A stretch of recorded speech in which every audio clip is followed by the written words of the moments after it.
So they both took a clue and the other one talked to her. I guess they didn't want to see the fireworks. So she sat down, not real close, but she sat down over there next to me. And I said, well, I've changed my mind. I said, I haven't dated anybody, and I found out something about myself. Tell us what today would have been and what we're celebrating. Today is July 7th, 2012. It was mine and Phyllis's 58th wedding anniversary. 58 years ago, we were married in the Martin Mormon Chapel at 2 o'clock in the afternoon. So it's been exactly 58 years today. And I'm sorry my wife isn't here with us, but I know she probably is here in spirit. And it's a great day for us. We have another anniversary coming up next week, July 14th. When we were married, we traveled from Martin out west to Idaho Falls, and we were married in the temple for time and all eternity there in Idaho Falls Temple, July 14th. So I miss her, but I know she's here in spirit, and I know that she really would enjoy this, having cake and ice cream, and you and Kate and Catbird here with us to celebrate our 58th wedding anniversary here at home in Minnie, Kentucky. That's her favorite ice cream, right? That is her favorite ice cream. I'd buy 3 or 4 of those a week down at IGA Mart. You can't find chocolate marshmallow anywhere else. Only IGA makes it. And it's the best ice cream. I can't eat it because it's got a lot of sugar in it, but I eat it. I'll eat it for you. I'll get to eat Phyllis's part today. I'll eat some of it today. I'll be honored to eat Phyllis's part today. All right, and then of course Kate's here. Hi. All right, well, this will be fun. It's a day of celebration. So Yes, it is. 58 years. That's right. 58. Yes. We dated 4 years before we got married, Yeah. and 15 years of marriage almost, and that's 62 years, and we're 77. So we knew each other. We got acquainted with each other when we were 15 and a half years old at the end of our sophomore year in high school. And we started dating then, and we dated off and on for 4 years, and then got married. So it's been a wonderful relationship. I tell you, there's nobody like your mother. We're gonna document all the stories probably tomorrow on tape. Okay. So, all right. Well, let's have a little party in honor of her and your marriage to her. Okay. Okay. All right. And wave, Kate. And Catbird, thank you for coming. Catbird's already working over there. She's doing Yeah, dishes. I'm doing the dishes. All right. See, that's what Phyllis would do. She would eat, then she would wash the dishes. That's right. She always Poor little Jerry, we can't depend on Jerry being doing dishes. No. She's a runner and a bicycle and a weightlifter, but doing dishes, no. Too strenuous. Let me show you something, Pete, let me show you something. All right. See this cookbook? Yeah. That's the one that your mother took when she was a sophomore at University of Kentucky in a cooking class. And we were dating, of course, and she would practice on me. She learned how to do some desserts or some kind of foods, and we'd meet after classes that day or lunchtime, and she'd say, here, try this, try that.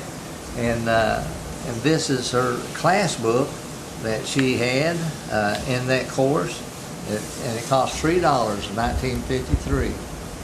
And I autographed this book for her. We was getting ready to go to St. Louis, UK, while we were playing the Billikens, and I wrote a message in here and told her I loved her. Yeah. Because we were flying out. In those days, we didn't have jets. We had a 2-prop propeller plane that we rode on. And we rode from Lexington to St. Louis, played the Billikens, and won that game. And of course, we were undefeated. And here she's got marked her, one of her favorite dishes, and that was chocolate fudge candy. You remember? She used to fix that for us. Yeah. And that's what it was, chocolate fudge candy. But this was her textbook at University of Kentucky her sophomore year when she lived at Boyd Hall. And I've got a few little messages in here. I was leaving, going on that trip, and I wrote, I can't find it right now, but it's in here. Well, let's eat some cake and happy anniversary, Dad. Thank you. Yeah, happy anniversary. So, anytime. All right. Of course, most all of you who will be watching this film will know that I'm Pete Grigsby Jr. I live here at Minnie, Kentucky in Floyd County. I've lived here for 34 years with my wife, who is deceased here since April 15th of this year. And Phyllis has passed away, but we have her buried behind her favorite home. This is a home that we both love very much. Her father built the home, and she designed it. And I always jokingly said when she told people that, I said, yeah, and I paid for it. But she designed a beautiful home, and her father, the two of them made a good team and built a nice home. So here we are in Minnie, Kentucky, and Pete the third is here working with me and staying with me for a while. Well, yesterday was a special day, July 7th, 2012. It was our 58th wedding anniversary. If Phyllis had been alive, she died since April 15th of this year. That would have been our 58th wedding anniversary. We celebrated it anyway. Kate and Pete the third and me, we got a big cake and ice cream and had a pizza. So we celebrated yesterday on Phyllis and mine 58th wedding anniversary. We dated 4 years before we were married. July 7th, 1954, and we were almost 20 years old each. We were 20, would have been 20 in August. She August 9th, me August 25th. We traveled west on our honeymoon and were married 1 week later, July 14th, in the Idaho Falls Temple. The first couple to be married in the church for time and all eternity in eastern Kentucky. So we made quite a milestone in our lives by going to the temple and being sealed for time and eternity. We'll have that coming up, another anniversary this Saturday, since this is a Sunday. Well, Pete, you've been asking me some questions. You got one ready for me right now? Yeah, just tell us from the beginning. You were in high school, Martin, Mom was at McDowell. How did you meet Mom for the first time? Tell that story. Okay.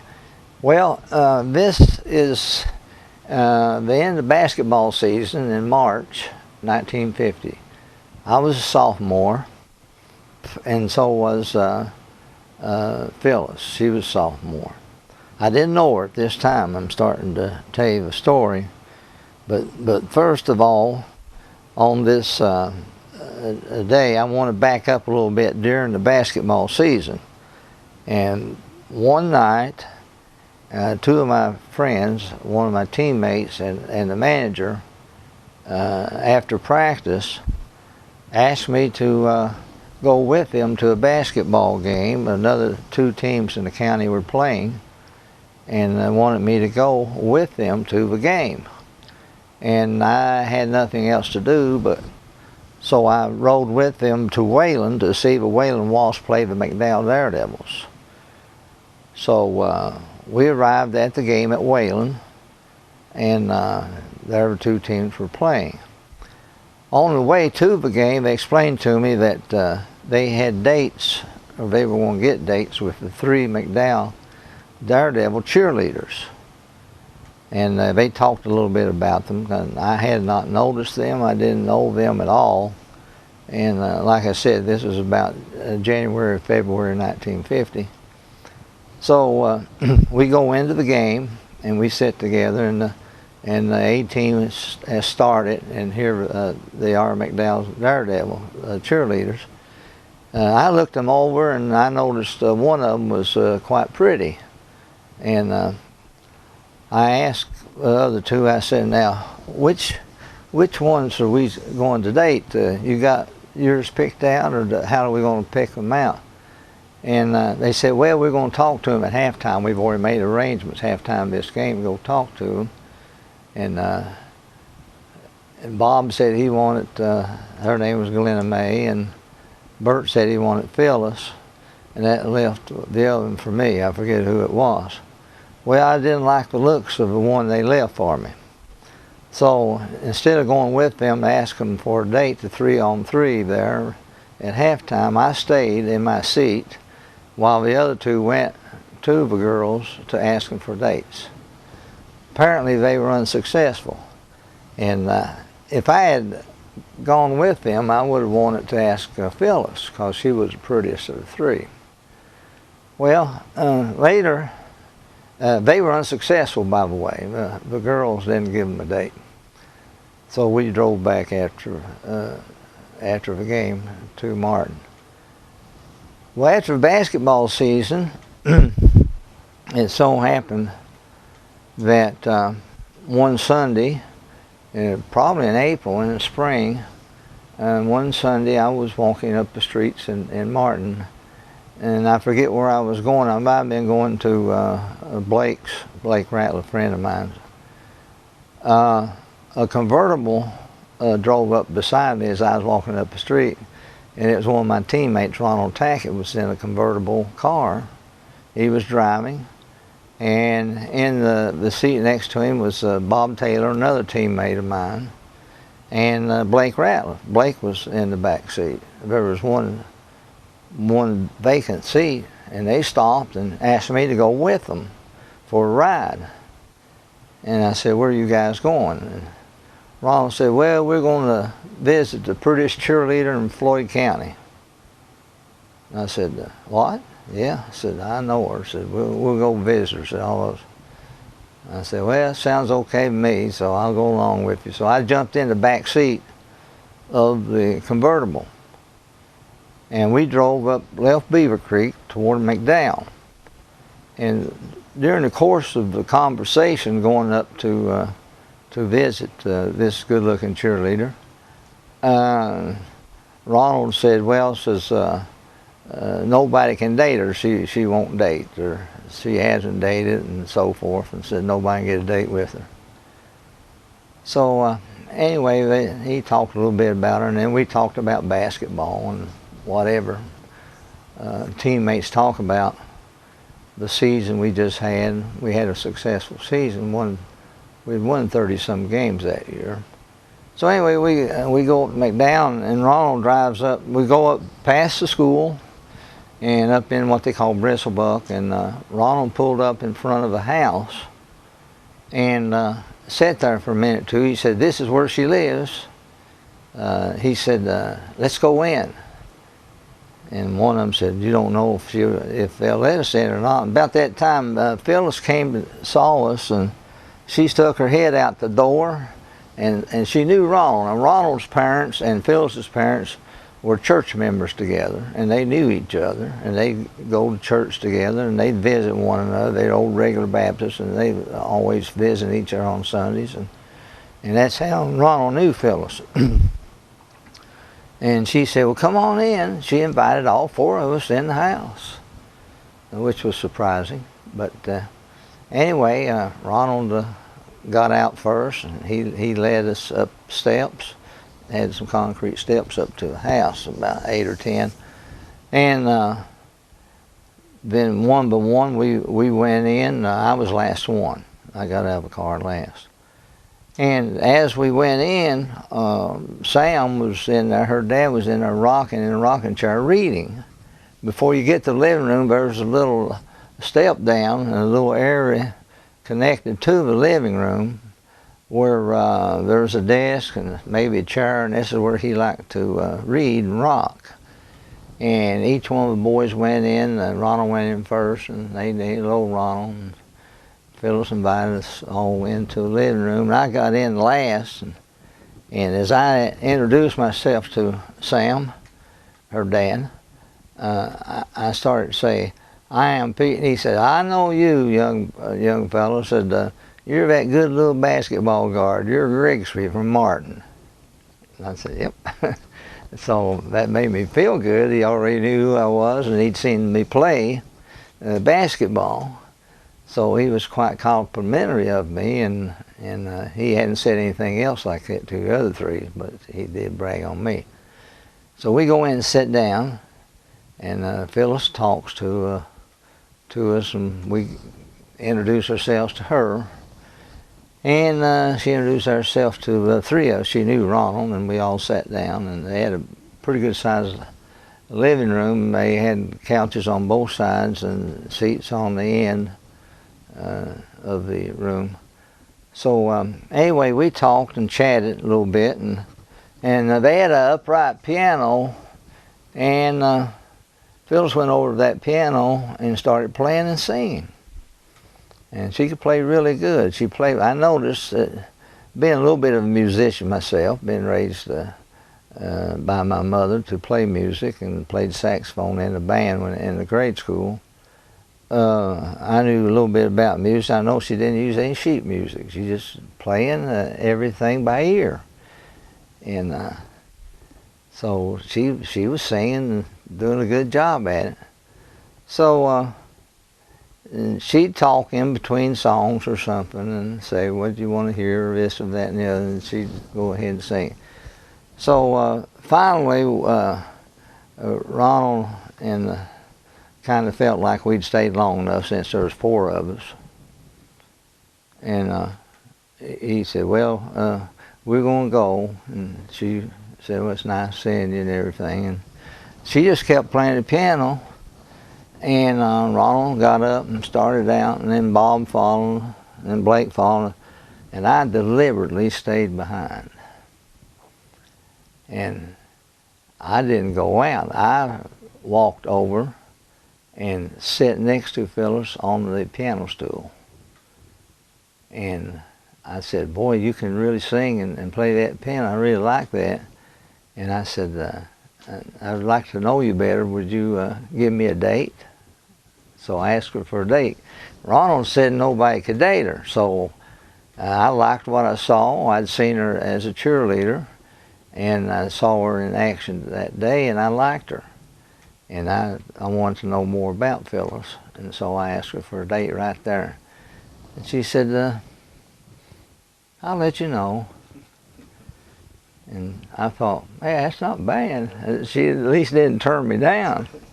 So I said, well, I got my foot in the door. I don't know if I'll get through it or not, but I got the first step okay. I said, well, can I call you this week about it sometime? She said, yes. I said, okay. So we left and drive back to Martin. And the rest, of course, is history, because I did call her, and I wanted to meet her and date her, and I got a date. I think for that weekend. I didn't have my driver's license. What, Pete? How old were you? 15 and a half. It was in the spring of 1950. Wait, you could date when you were 15 and a half? You didn't let me date till I was 16. Well, I don't know. Well, that's standards we had later, see. Okay. We didn't have any standards. You're probably more trustworthy, huh? Well, I don't know about that. It's just that I was going to be 16 in August, and so was Phyllis. So we thought that was close enough, you know. So who took you on your first date then? So got my good friend Roy Ratliff. Mom would let him drive the car occasionally for us, and since I didn't have my license, Roy drove me up to McDowell Saturday night. I called Phyllis, and she let me come up and see her Saturday night. And in those days, and her first dates and stuff, now you didn't take her anywhere. You just go visit. You go visit, Yeah. and Ms. or Miss Martin was cordial. They'd be in the house, you know. But they did one thing that was quite unusual, I thought, for a date, was they took me and Phyllis out for a drive in the car. And they had a big Buick and everything, and they took us out of McDowell down the road and around and back up, just, you know, I guess just to be sociable or something. And because I didn't have my license, they knew I did, and Roy had come and took me up there, and then he came back later, of course, a certain time, I guess 10:30, 11. They didn't stay out real late that first night. So anyway, Phyllis and I sat in the back seat, and Ms. and Miss Martin in the front seat, and Sam was driving, and I held her hand. You held her hand on the first day? Yeah. And she let you? Yeah. Wow. And Pretty slick. before that first date that week, by talking to her on the phone, she said that Martin had a big theater. Lawrence Keefley had a great big theater with a balcony, relatively new, and it was the best in the county, anywhere, maybe in eastern Kentucky. And people from all around came to the movies. He had shows every night. He had matinee on Saturday and Sunday, and then Saturday and Sunday night movies. So I found out that she was coming with her dad to a movie that night at Martin. It's about Wednesday night, and this was before our date on Saturday night. And so she came down. She came down to the movie, and had a little boy, well, a 5 or 6 year old boy with her, holding his hand, and he had to come over to a restaurant across from the Martin Theater. The restaurant was called Hobnob. That's where we went and hung out a little bit, and it was right in front of my house, so you know it was easy to get to. Movie was about a quarter charge, admission fee in those days, and I went in, and she said she was coming to a movie. Well, I was waiting there at the Hobnob to see when she got there, and she came in the Hobnob with Sam Jr. And I said hi. Her brother. Her brother, Sam Jr., was a little boy, and she brought him into Hobnob. He wanted some ice cream, and so she bought him some ice cream. And I said hello. I said, "You going to the movie for sure tonight?" And she said, "Yeah." I said, "I'll be over to see you later." Like that. I didn't have any money to take her. I just had a quarter in my pocket, and that's enough to get into the movie. So I waited till the movie started, and this is before our first date now. We had a date coming up at Saturday night. So I go to the movie, and I wait until the movie starts. And so I go in the theater, and I look down. There's a middle section and 2 side sections. And she was sitting in the middle with Sam Jr. On the right-hand side of her, and her dad about 2 or 3 rows behind them. And there was a seat empty beside of her. And so I walked down, and I go over in that seat. Boy, I was raised in those days. I don't know where I got I guess I liked her so good I was going to try anything. But I walked over and sat down beside her and spoke to her, and she spoke to me. And we sat there and watched that movie together. Do you remember the movie? No. You didn't pay attention to the movie, did you? No, I didn't. And I just wondered, I wonder if I can hold her hand. And by golly, about halfway through the movie, I got enough nerve to do it, and I held her hand the rest of the movie. She let me hold her. So that was before you held her hand in the car? Yeah, that was on Wednesday night, and then I went up on a date on Saturday night. Oh, okay. See, and setting up a date for Saturday night, she told me she was coming down to the movie that night. Oh, I see. Or the next night, and so she did. And it just, by accident, of course, I was there at the same movie. I don't know how that. By accident. In your hometown. Yeah. So that's how we got started, and we dated. Well, we dated for 2 years in high school, 2 years in college before we got married, and you see how long we've been married. 58 years almost. Okay, but you got to tell the story really quick about you guys dated, but there for a moment you decided you might want to date someone else, I guess. Well, what happened was during that following summer, before we were 16, I don't know whether I think I had a tryout with the Brooklyn Dodgers over at Hazard, and my family, Dad's family, lived over there. Uncle Kermit and Edward, Uncle Kermit was over there, and I was playing baseball for Martin, and I got a tryout. I think my Uncle Kermit set it up with Brooklyn Dodgers. Johnny Padres. I went over and saw the Padres play a game with the Hazard Bombers. He was just starting out in Class D. Hazard had Class D baseball. And I went over there and stayed with them and had a couple days tryouts. And I was only 15. And tried out for Brooklyn Dodgers. Well, of course, I didn't get anything. I was still a sophomore in high school and everything, and I don't know what they thought about it. They didn't say anything, but while I was over there, they fixed me up with a date, and I went out on a date with somebody. I came back that summer thinking, well, maybe I'll try dating other girls. I was dating Phyllis was my first real girlfriend. There were other girls that wanted to date me, and I'm not bragging, but that's the way it was. And Coach Hobart wanted me to date one of the cheerleaders at Martin, and my mother wanted me to date one of her friends' nieces. So I had an opportunity to date some girls, okay? So I thought, well, maybe it'd be fair with Phyllis, I'll just tell her that I'm going to try to just date a little bit. We was too young to date steady. And although I really cared for her, I thought, well, I'll try to date a few of these girls around, you know.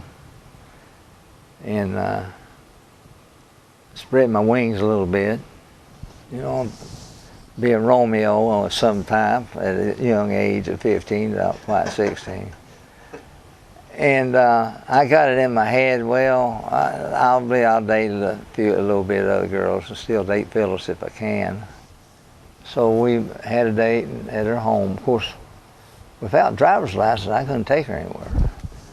And we dated at the house, there at the house, and watch, listen to radio and watch some TV. There wasn't much TV in those days. Only one channel you could get that was Huntington Channel 3, and it was snowy.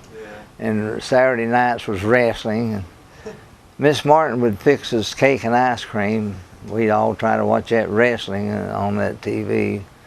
But anyway, I told her I thought we ought to, you know, date around, not date steady. How did she handle that? Cool. Really? Yeah, very cool. She said, well, okay, that's fine. Very calm and collective, huh? To me, she was, yeah, very calm, as if nonchalant, sort of like, well, you know, that's not a bad idea. She didn't say that, but she acted like that. She didn't get mad or anything.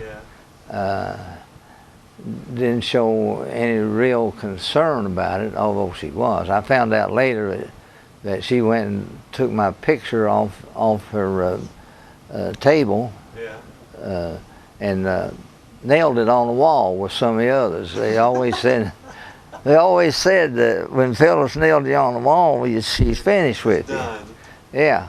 So I found that out later. But you got nailed on the wall. Wow. Yeah. But she didn't show me any real hurt or concern so much as, well, okay, you know, that's the way you want it, you know, I can handle that. She didn't say that, but that's the way she handled it. Well, how many girls did you date after that? Well, you know, the strange thing was that when I got where I thought I wanted to date and was free to just date anybody and not tie myself down to one girl, I looked around and, by golly, one of I wanted to date. So I didn't date. Oh my gosh, she's the best looking woman in Floyd County. Well, you know, that bothered me a little bit.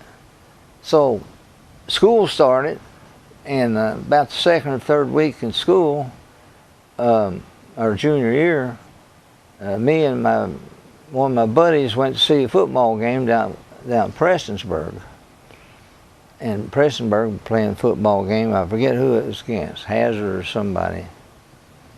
And here I am going to the football game with my pal. And look, who do you think showed up? Phyllis showed up looking like $1 million and with another guy. And the guy she was with I did not like, because he'd been trying to date her while we were dating. And I knew it. And she told me. And there she was with him at the football game. And I saw that, and that made me mad. That guy didn't like him anyway. So he's taken my girl, but it's my fault. I was thinking that, you know. And I said, here I am with a guy, a good friend of mine, but I looked around trying to see who I wanted to date, and Martin, there wasn't a girl I wanted to date. I really didn't. I had chances to. So anyway, I thought about that, and I said, man, you must be crazy. Best looking girl in Floyd County, best looking cheerleader, and here are you not dating anybody you don't want to, you still want to date her. So I kept that in my mind 2 or 3 weeks, and finally I said, well, I'm going to have to make up with her if I can. If she'll take me back, I'm going to go see. So I asked my buddy, I said, he drove to school in a pickup truck, and I said, how about after school you drive me up and McDowell? I want to see Phyllis. He said, well, I thought you quit. And I said, we did, but I want to try to get her back. He said, okay. So he drove me up to McDowell after school, and when I got there, her older sister, Betty, was with her, and they were dancing. They had hardwood floors in her living room, and they could roll back the rugs, you know, and dance on that hardwood. And Phyllis and Betty were good dancers. Well, I knocked on the door, and she came to the door, and I said, hi, can I come in? So she was polite and nice. She said, yes, come on in. And so she didn't smile at me or anything, just kind of businesslike. And I figured, well, I got in the door anyway. So I go in and sit down, me and Peanut sat down, and Betty and Phyllis continued to play the music and dance. They're dancing, you know. They danced 2 or 3 dances. Phyllis wasn't, she wouldn't give me the eye, wasn't looking at me or anything. She stayed busy dancing, you know. So finally, they quit, and Betty talked to me a little bit and talked to Peanut, and I introduced him to both of them and so forth. So we got to talking a little bit, and Betty left the room. She knew what I was there for, and that I wanted to talk to Phyllis, and Peanut knew I wanted to talk to her, so he excused himself and got up and walked out and went to his truck. So I got Phyllis. Phyllis came over and sat not real close to him. He sat on the same sofa. And I said, well, I've changed my mind. I said, I made a mistake. I said, I haven't dated anybody. I said, I don't want to date anybody but you.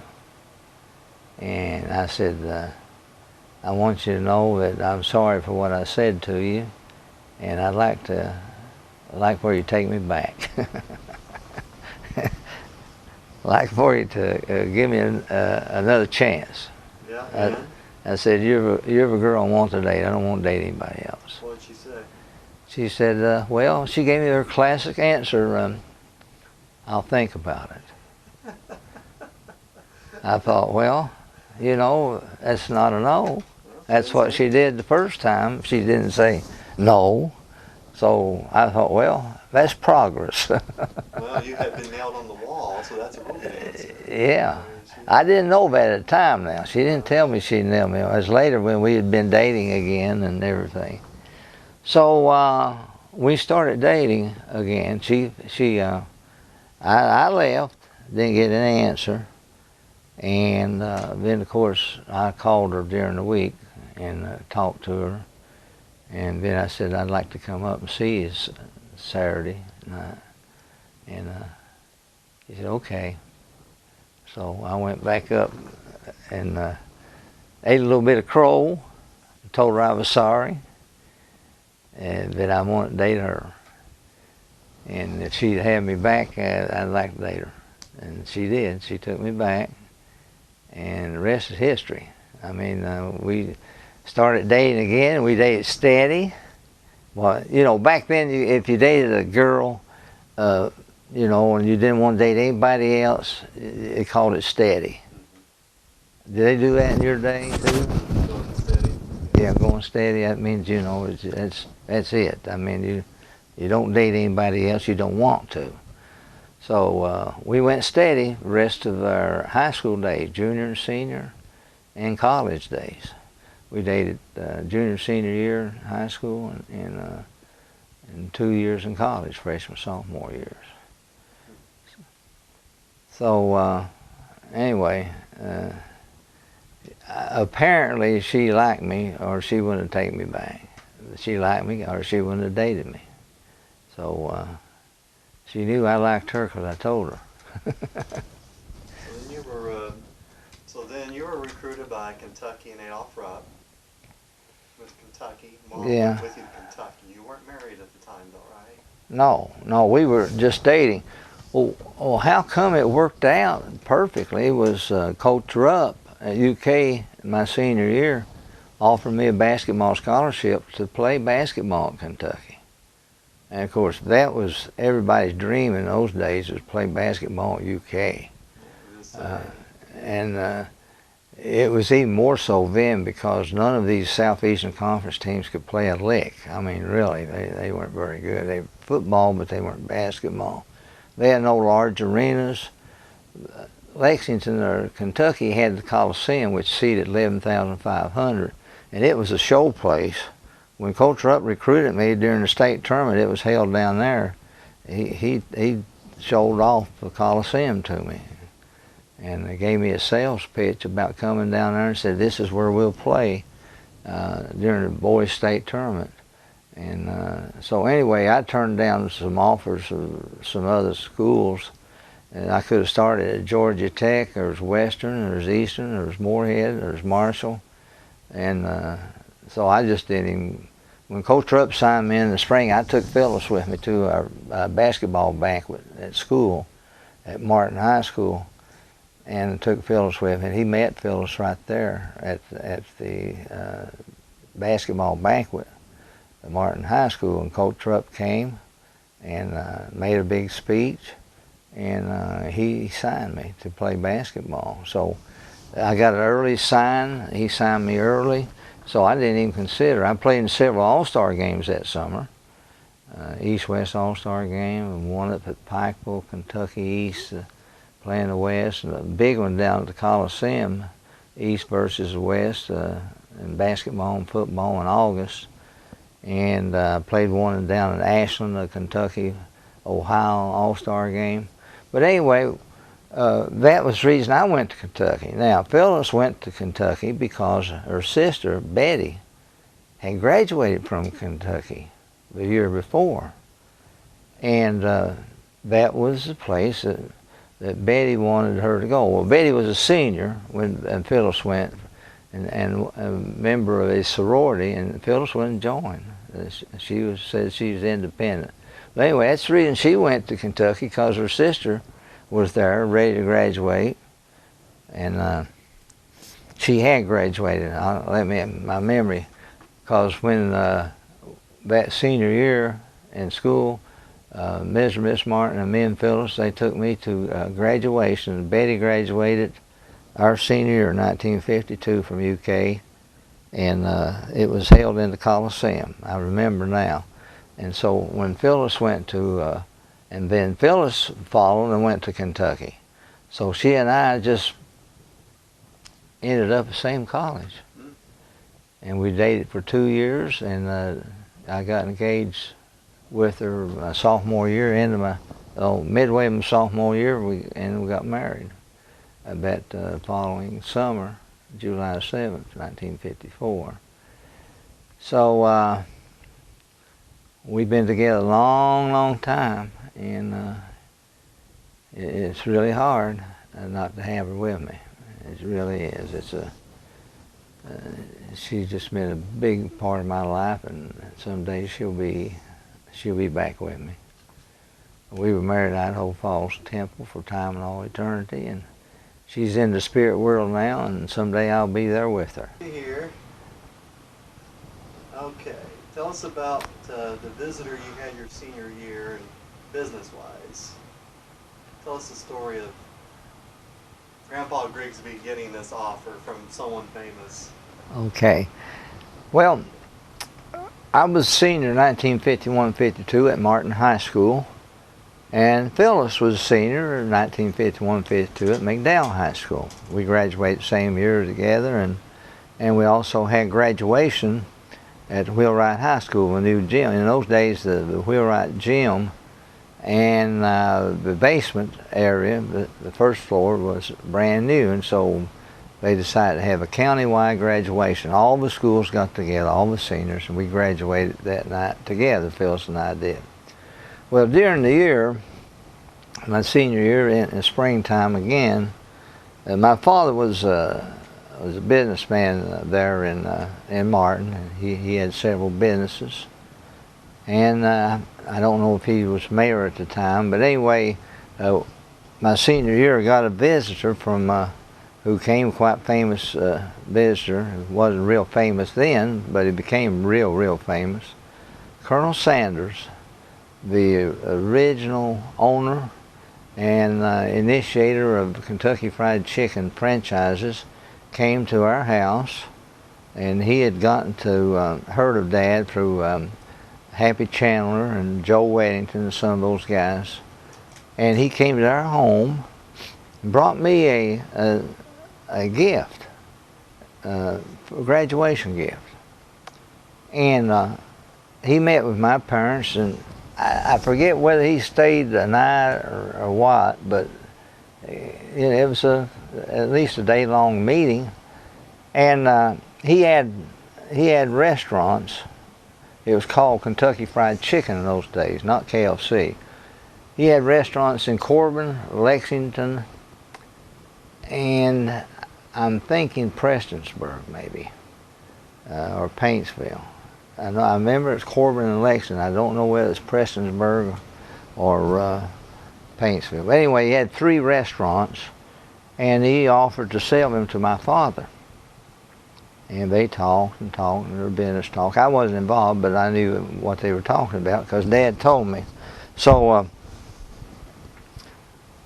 he was wanting to sell those 3 restaurants. And he was a very nice man, as I remember Colonel Sanders. And Dad didn't buy it, didn't take him up on the deal.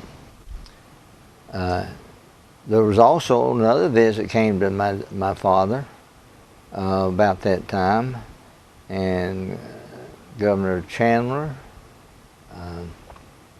Joe Weddington from Prestonsburg, and the center fielder Earl Combs of the New York Yankees came to my dad's house and wanted to sell him a piece of land on the new bypass strip in Lexington, and it was undeveloped at that time with only a 2-lane asphalt road going around it. It was a bypass, what is now considered the bypass in Lexington.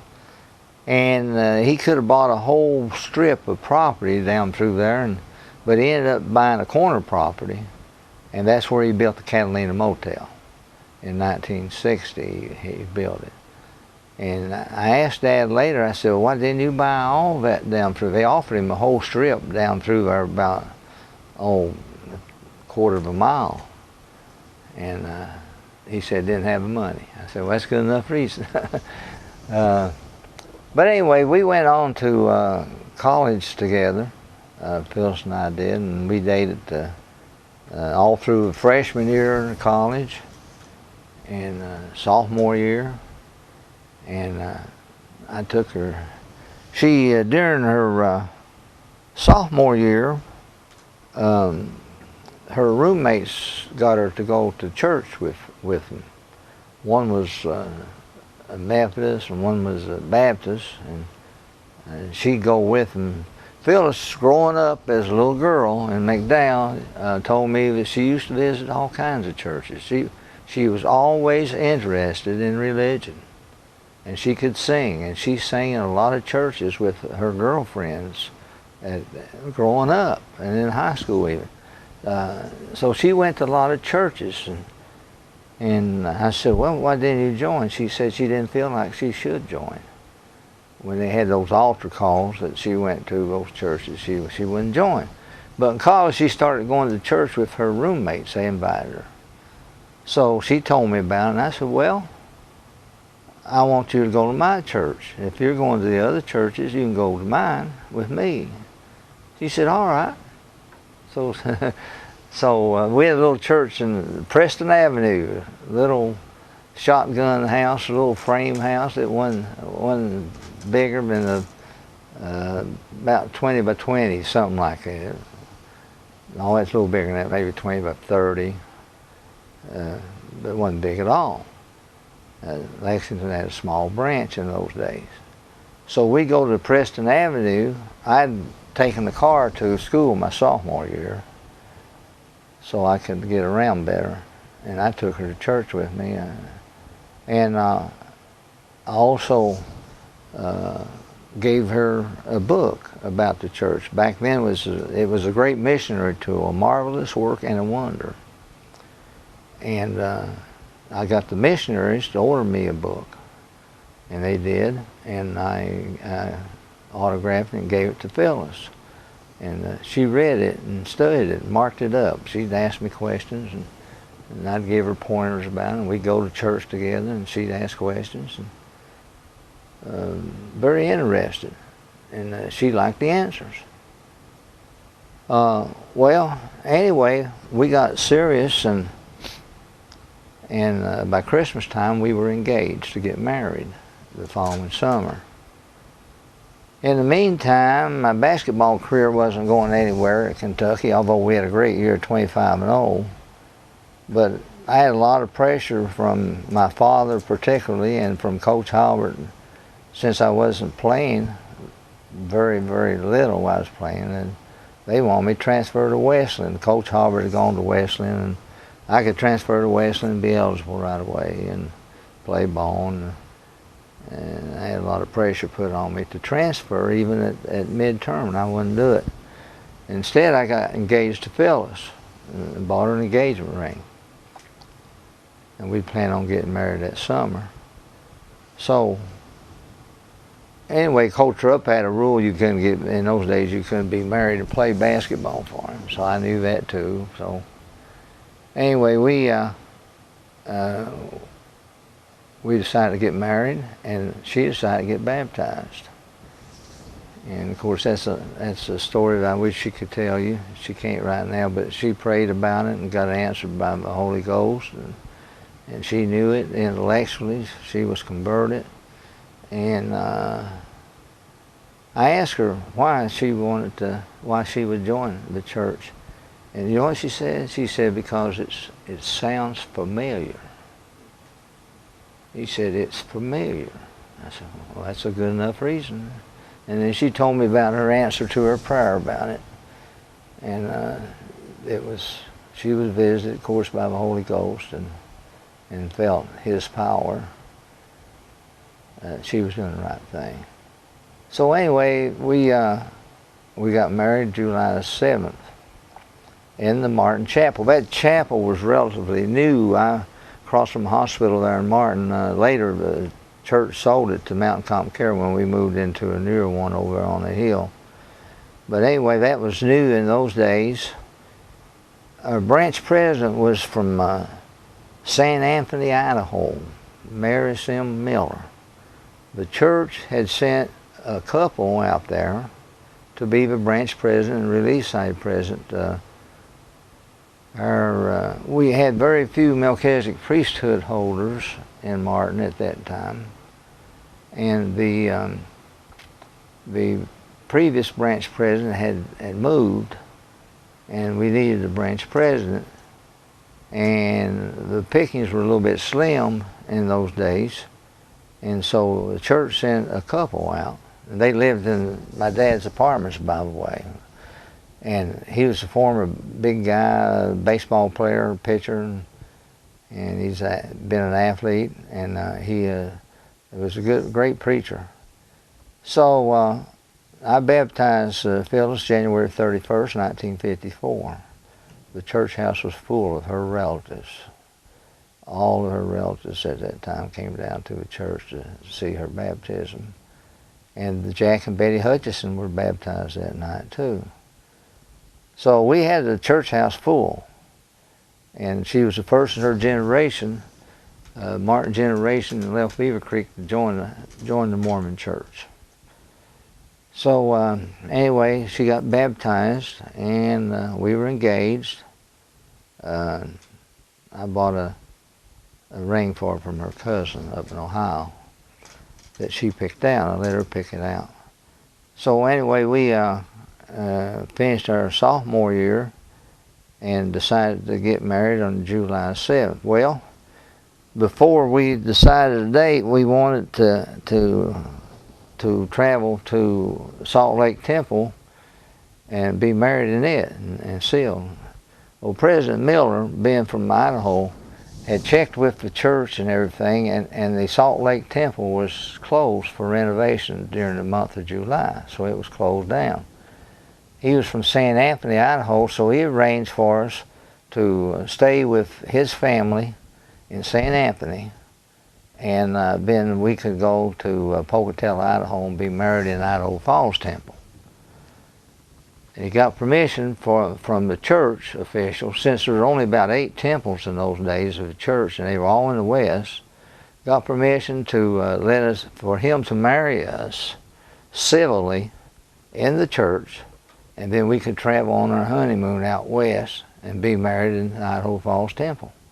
So he got special permission for us to do that, and that's what we did. We were married in the church at Martin, July 7th. Nice crowd there, and we traveled out west. Took us 4 days and nights to go to Idaho Falls. St. Anthony's where we stayed, and then his family,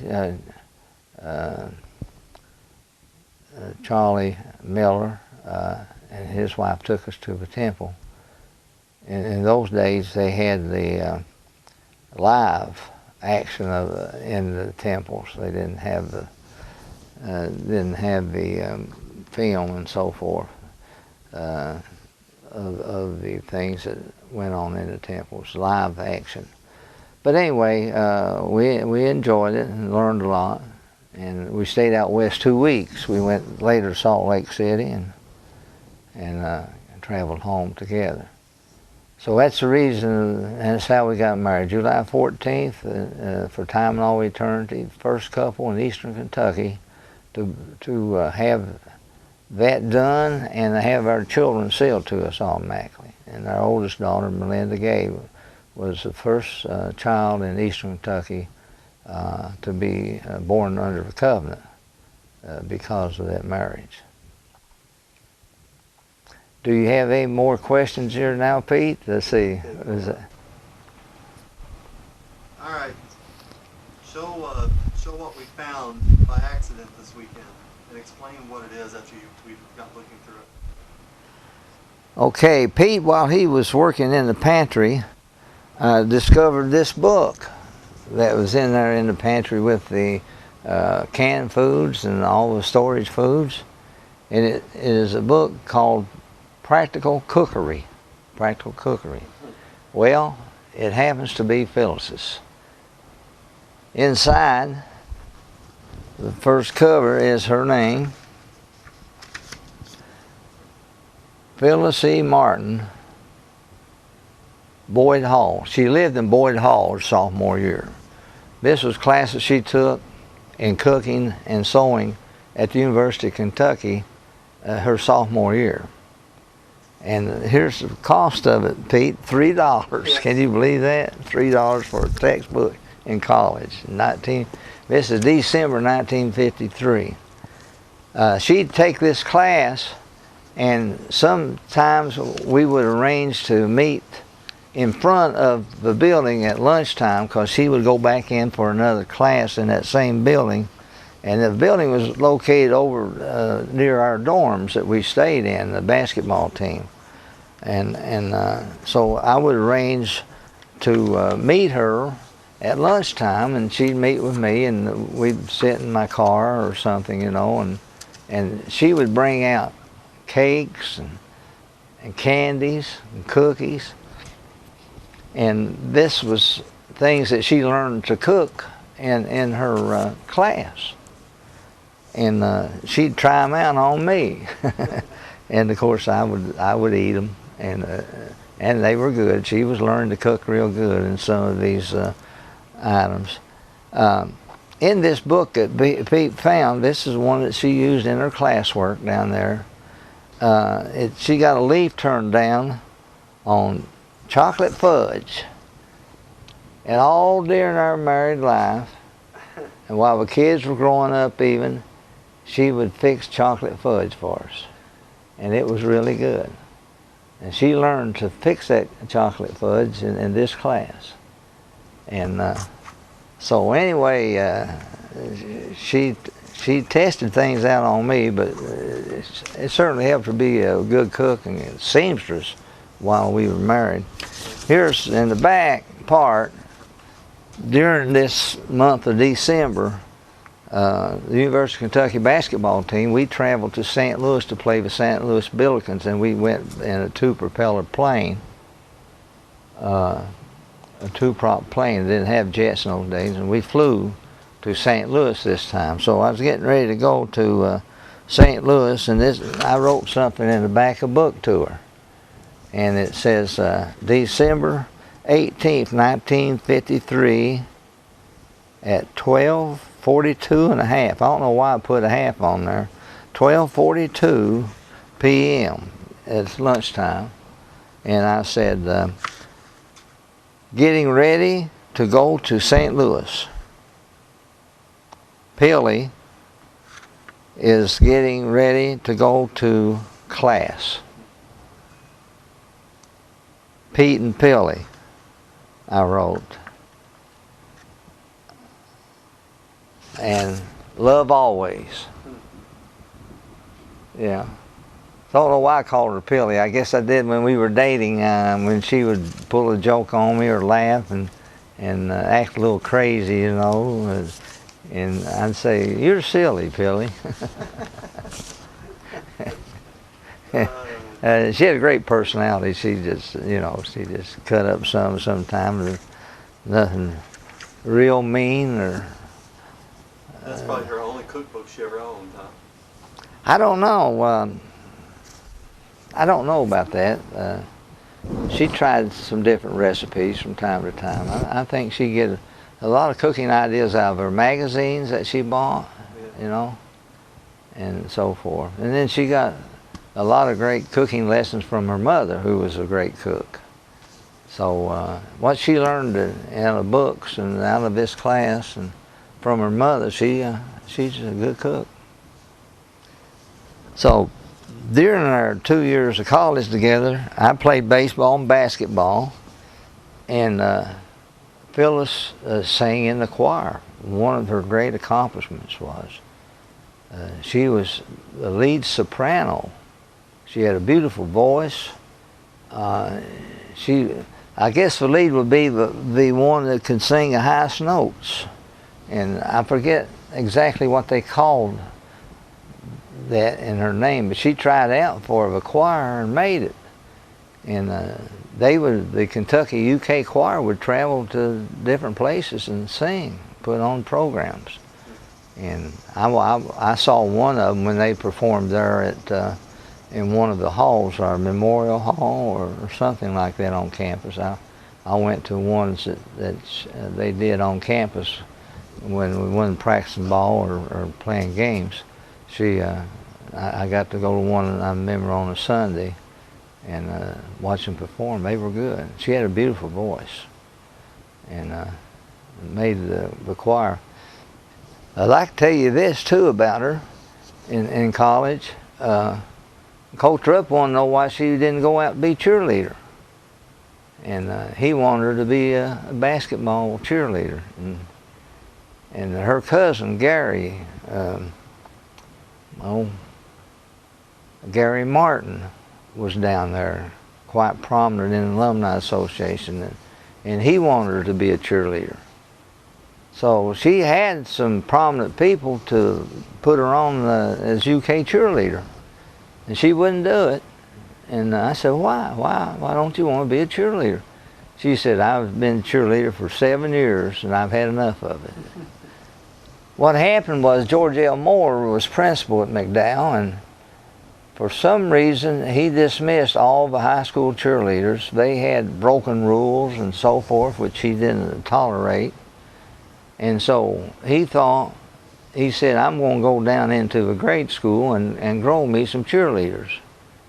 And he went down into McDowell grade school when Phyllis, I think, was a 7th grader, and put her and Glenna Mae Stumbo and Faye Stumbo, all 3 of them, in the same class as cheerleaders, and raised those 3 girls up, and they cheerleaded for at least 6 years, maybe.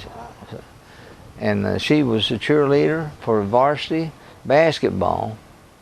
In those days, if you were varsity cheerleader, you were also cheerleader for B team, and there wasn't but 3 of them, 3 and 4 at the most in those days, as cheerleaders. It was quite a prominent position to be a cheerleader for the basketball teams in Floyd County and eastern Kentucky, because you didn't have that many, and it was quite an honor to be a cheerleader in those days. And so she told me, she said, I've cheerleaded long enough and I don't want to start it again. So that was your mom. She made up her mind that she'd been there and done that, and that's all she wanted to do. So I like to tell that on her, but she could have been a cheerleader at UK if she wanted to. So when I decided to transfer, of course, we talked about it, and I said, well, let's get married, and we'll go down to Owensboro and I'll play ball at Wesleyan. And they had offered me a scholarship and offered her a job. She was to be a secretary at General Electric, GE, which later, by the way, Ronald Reagan represented GE in those days, and he visited her plant, and she got his autograph. This was way before he became president. He represented General Electric in those days. He used to be on television, you know, they had a TV program, and he would introduce the program and everything. He was a public emissary for General Electric. But so I had a scholarship and she had a job, and she didn't care at all to be a secretary because she made really good grades. In those days, women didn't train for many jobs because they didn't do many jobs. To be a secretary is one of the big ones. Secretaries and nurses and teachers, and that's about it in those days, not like it is today. So she had prepared herself. She took secretarial courses at Kentucky. And so anyway, she was prepared to be a secretary, and by me transferring to Wesleyan, we got that done. We got the basketball scholarship, and she got a good job there at GE. And we found an apartment just about 2 or 3 blocks from GE. So she didn't even have to, she could walk. She liked to walk. She just walked a couple blocks to work. So that's about it. And I played baseball that year in the spring before we got married. And I played baseball at UK and made a start in 9. I was a starter, and had a pretty good year. Really hit a grand slam home run over Eastern against EKU, beat them. It's the only home run I hit in the UK. But anyway, Phyllis didn't believe in coincidences, Pete. So I believe that she knew what she's talking about. No coincidence. It wasn't coincidental that we were born about the same time, in the same school system, close community. Got to know each other by, I don't know, by accident. And went to the same college together. And that was no accident. It was just the way it happened, the way it was planned.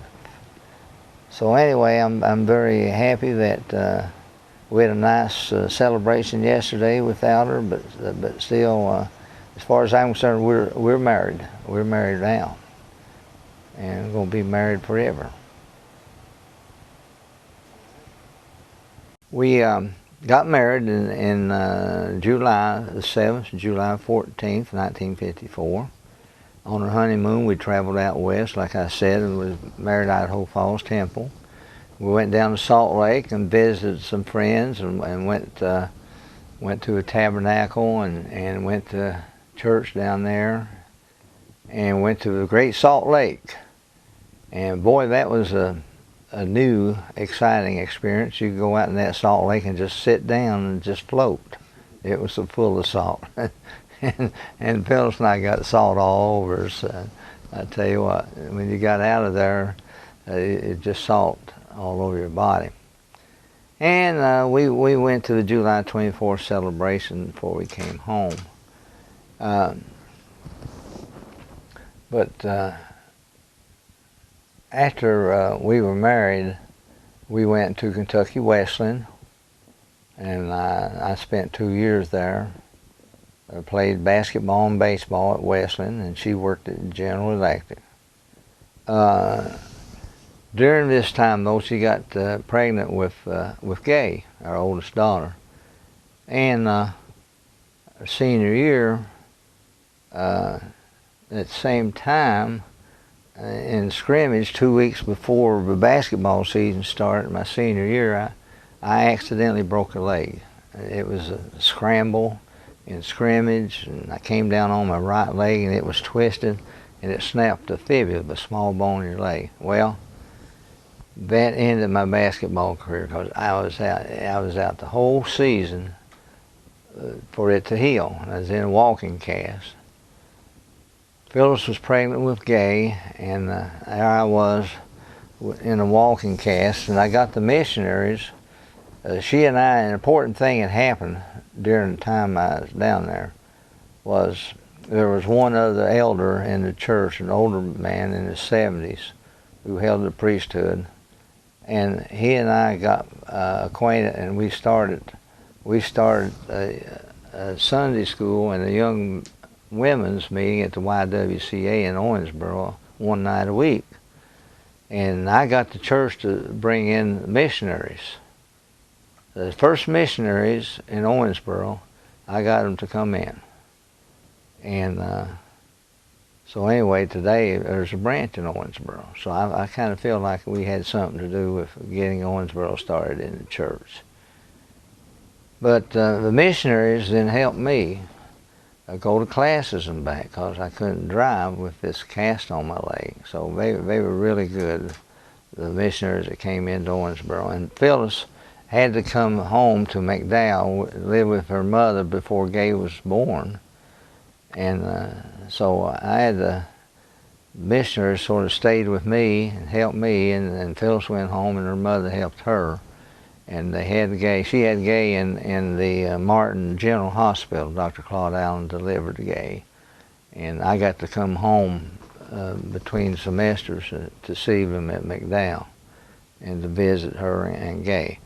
It wasn't long before, in a month or so, that Phyllis came home to Owensboro, and I got out of the cast finally before springtime, right at the end of the basketball season, and I didn't get to play any. I wasn't able to play any of it then, but I got back in time to go to class and to drive my car, and got rid of the cast, and I got back in time to play baseball. I played baseball that year, and we had a good baseball team. I did really well in baseball down there. For 2 years I was there, we had some good baseball teams. And I helped manage the baseball team. I had a car, and they put the equipment in the trunk of my car, and I'd haul it around, the catching equipment and bases and stuff. Bullet let me do that. He wanted me to sort of help coach. But we decided, Gay was a baby, and Gay was up quite a bit at night. She had colic or something, I don't know, but used to wear Phyllis out, and then I'd try to help. But finally she got big enough that she got over that somewhat. And we decided to graduate I didn't graduate at Wesleyan. We decided to go back to the UK and graduate. I wanted to get that degree from Kentucky because I felt like it meant more to graduate from Kentucky than any other university in the state of Kentucky, and that was the way it was. So we go back, and with a small child, gay, and we lived there in Lexington, rented a duplex, and we was able, with borrowed money and so forth, and our parents helping us, both sides, my dad and the mom and her dad and mom helped us. I worked at 3 part-time jobs. I was supervised the tennis courts at UK in the afternoons. I worked for the recreation department at one of their housing projects. I kept, at night, 2 nights a week, I'd keep the recreational area open. They played ping pong and horseshoes and I don't know, whatever. And then I also cleaned the, people probably don't realize how hard you have it when you're trying to get an education, but I cleaned the washrooms at night, 1 and 2 a.m. in the morning, and Phyllis would help me, and sometimes she would drag, and she'd have to bring Gay with her, and the washers and the dryers, and all those rooms at Cooperstown. That's where we were. But anyway, from there, I wanted a job in coaching basketball, and I graduated in '57, and I got a job coaching basketball at MC Napier High School, big school in Perry County. Dad's cousin was on the board. He looked me up at Cooperstown, and he came in and talked to me about it, and so I applied for a coaching job in Floyd County. Wasn't any basketball jobs open. V.O. Turner offered me a football job at Wheelwright, and I didn't take it, of course. But I took this job over at MC Napier, coach basketball and baseball, and be assistant football coach. And they just told me bring a football coach with me from Kentucky. And I knew Ed Orick. He had classes with me, and he was a football player from Middlesboro, and he played up in Minnesota a year or two of football. And so he and I were good friends, and his wife Joanne was a good friend of Phyllis, and so we came together. I told them about Ed, and they hired Ed. And Ed and I and Phyllis and I, we lived at MC Napier across from high school. Napier had no gym, had no football field, and that was the biggest fault with MC Napier at that time. It had 1,000 students, and started teaching and coaching about. Well, I coached baseball. I was hired 11 months. I coached baseball during the summer. They had a summer program. And then I coached basketball and assisted football. Ed assisted me in basketball. I assisted him in football. So that was my first coaching job at MC Napier High School. And during the time there, we had Jerry. Jerry was born in Hazard Hospital in 1959. The first year I coached at Napier, like I said, we had no gym. We had to practice the 5th and 6th period of high school. I had to drive a bus up to Hazard Gym. We rented to Hazard Gym, and time you got up there, I got dressed and practiced, and time you had to allow 15, 20 minutes to drive back to get out of school, you know, so the bus could be there for the other kids. You didn't get about an hour's practice, really. And when there was no school, you didn't get to practice because all the boys lived out in the county. You couldn't get them there to the gym, and the gym wasn't available anyway because Hazard used it.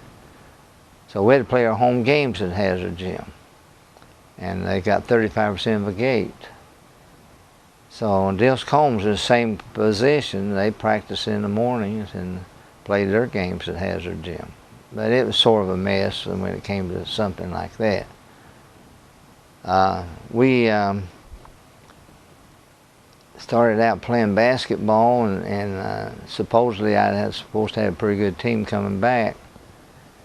But about the second or third game, we beat Cordia, and we might have beat somebody else. We played Hazard early, and Hazard wore us out. They beat us 40-some points. And my two captains and leading scorer, I'd taken out and let their boys play because we were getting beat so bad. And they walked off the floor and quit on me. And I took up their uniform. I sent my manager down. That was a no-no. You couldn't walk off the floor. I called you and put you on the bench. You sat there until the game was over, and we went to the dressing room. And they just decided in front of this big crowd to show me they were quit. I took them out, and they quit. And frankly, boys stayed quit. I wouldn't let them back on the team, period. They didn't get back on. They ended up a good ball team. The manager was our starting quarterback, and during January I saw him playing some pickup with the rest of my boys when I wouldn't let these 3 boys back on. Supposed to be the best that I had. I wouldn't let them back and play at all. And I saw him playing pickup with my other players, and he was beating them. So I put him on the team, my manager. 6'1", quarterback, and the rest of the year he was my leading scorer. And I revamped the whole team, and we came down to the end of the season, won about 6 in a row, and played Hazard in the district semifinals and had them beat. They were ranked number 1 in the state.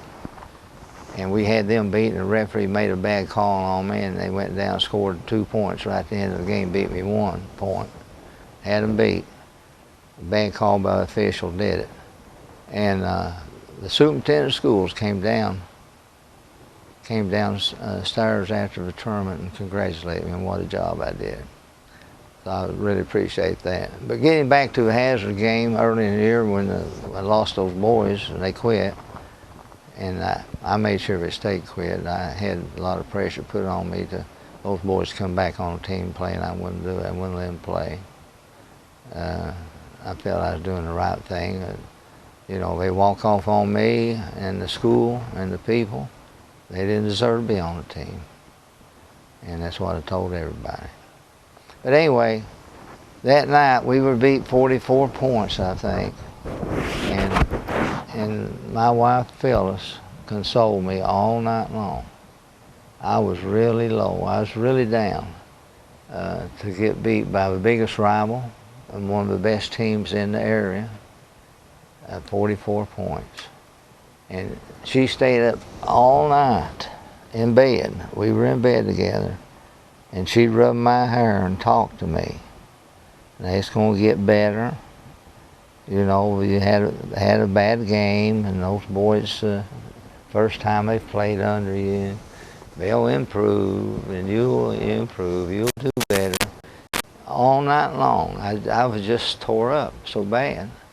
And my wife made sure that I was feeling better the next day and looking to the future. So that's the kind of person she was. She took time out from her sleep, and of course she was in the crowd too watching it, and it hurt her. But she had a better grasp of things than I did. I was the victim. I was tore all to pieces. Before one of my teams get beat 44 points that early in the season, you know. But I have to say, and then 3 boys quitting, walking off the floor in front of everybody in a full house in Hazard Gym. The manager, when they walked off on me in the 4th quarter and I put subs in and let them play, we were beaten to death. He said, Coach, they're leaving. And I looked down, and there all 3 of them was headed for the dressing room. I said, well, nothing we can do about it.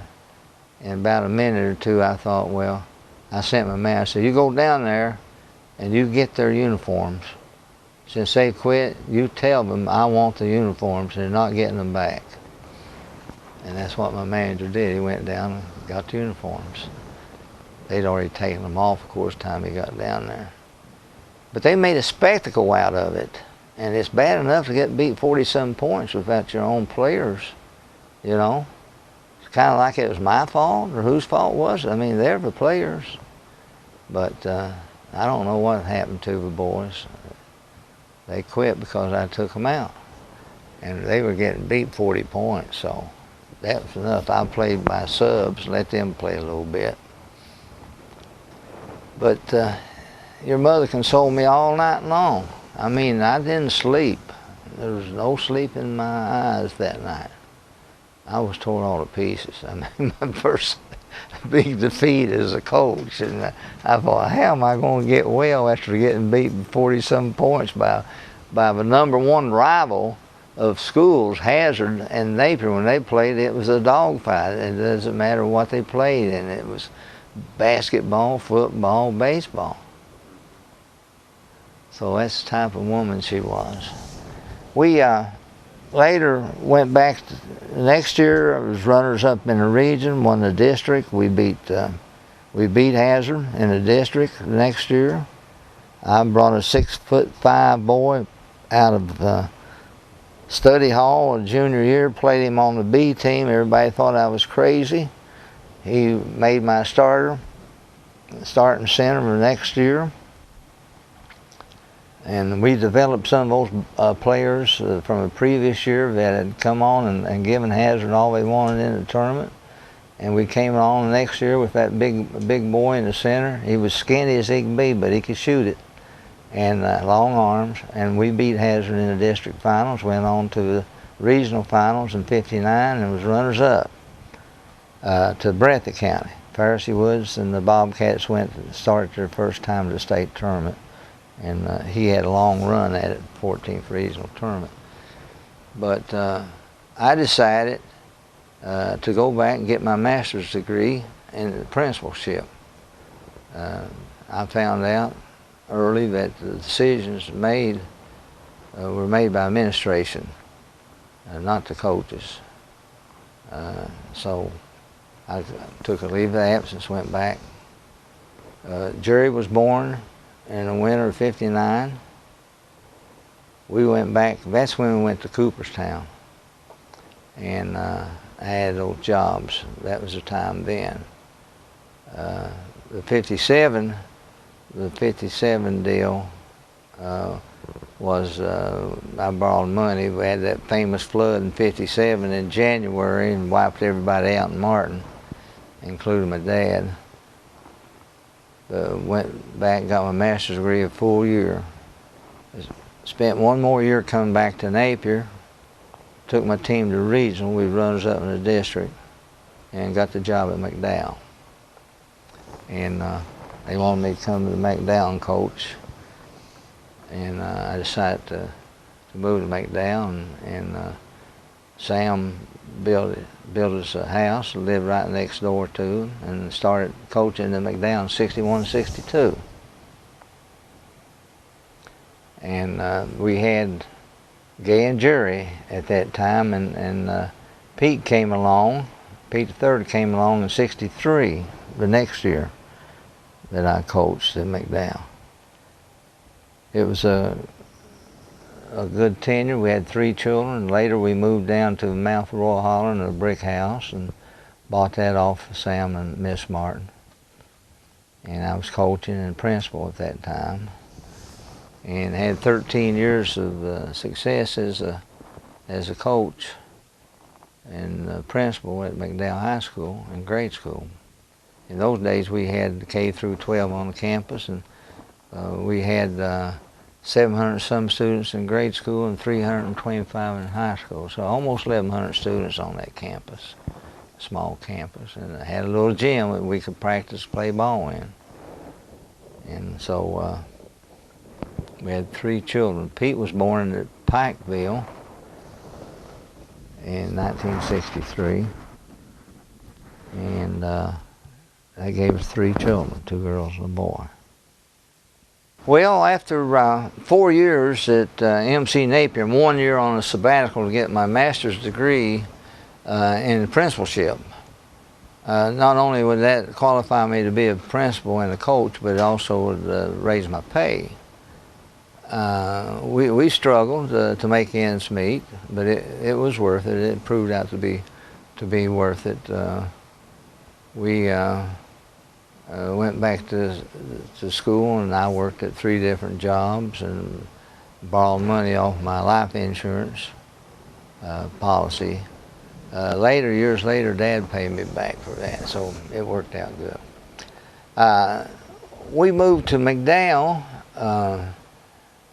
McDowell wanted a coach, and of course, they wanted me. They came after me to come to McDowell and coach. Esther Hall was retiring as coach and was going to be the assistant principal. So we moved to McDowell, and Phyllis's dad, Sam, built a little house, a nice house, a brick house right next to his house in what we called East McDowell, or Bristlebuck. And we were neighbors to him, and that was really nice of him to do that. So we lived there for about 4 years at McDowell. And Pete was born in 1963. We went there in 1961-62. I coached 13 years there and taught, was principal and teacher down there at McDowell. I first started out as PE instructor and history teacher, and then later when Mr. Moore retired, Lloyd Stumbo came in as principal, and I came in as assistant principal of the high school and principal of a grade school under him, and stayed as basketball coach and baseball coach. Did all of it, AD and you name it. But anyway, we lived in the house that Phyllis's dad, Sam, built. And it's a nice little house, and he got it ready for us. We moved in there in 1961. And of course, like I said, a little later in that house, we lived there 4 years, and Pete was born, and lived in that house as a baby. So we had Gay, Jerry, and Pete III, and living there in McDowell. So after 4 years, Sam Jr. built him a new house, and he left that brick house at the mouth of Royal Holler, and we wanted a little bigger house, and so Ms. and Miss Martin sold that house to us and added on the family room, a large family room, and a carport. So we moved down there to the mouth of Royal Holler in a nice little brick home, and I continued to coach. And later, as I said, became assistant principal high school and principal elementary school. After Mr. Moore retired, after I'd been there 4 years. So all this happened about the same time. So all our children were practically raised in that little brick house there together. And they all went to school while I was the elementary principal there at McDowell. Sam had built this house too. He was a good house builder, and he had built this house for Sam Jr., and Sam Jr. had gotten out of teaching and went into construction, and he built him another home down here at Minnie. And so Sam and Miss Martin sold that house to us at a very, very reasonable price. And we bought it and raised our children there. So I think Pete entered the school there. Gay was in high school. Jerry was in the grade school and high school during our tenure there at McDowell. During that time, I coached 13 years, had quite a bit of success, had 5 teams to regional finals. 2 of them lost in overtime in the regional finals, and 3 of them went on state tournament. And 1 of them was ranked in the top 5 in the state, 1971. We should have really probably been runners-up that year. We got beaten double overtime by Anderson County. They went on to be runners-up in the state. But anyway, I had great success as a coach, basketball and baseball, and averaged about 25 wins a season. And my children did good in grades. Gay was valedictorian of the school and graduated and went on to Moorhead. Jerry was valedictorian and a super basketball player. He holds all kinds of records, national, state girls basketball records. They started playing girls basketball again in Kentucky. They had suspended it since 1944, since 1941, since Second World War. Started playing again Jerry's sophomore year, 74, 75. And she made All-State and All-American and everything else. Had a great season. And Pete came along, and he played grade school and high school basketball for the Daredevils. Played under Coach David Turner. I had gone into the office as assistant superintendent. In 1976, became school superintendent at Floyd County Schools for the next 9.5 years. And during that time, we lived most of that time in McDowell with a home that Sam had built. And he wanted to build us a bigger home, and we wanted a bigger home since our family had grown somewhat. And we purchased some property down here at Minnie from Mrs. Stumbo, Harold Stumbo's mother, and Greg Stumbo's grandmother. And we purchased this hillside where we live now. And Phyllis picked out her dream home out of books. In these stores and in department stores and also in places where they sell a lot of magazines, she found these plans for homes.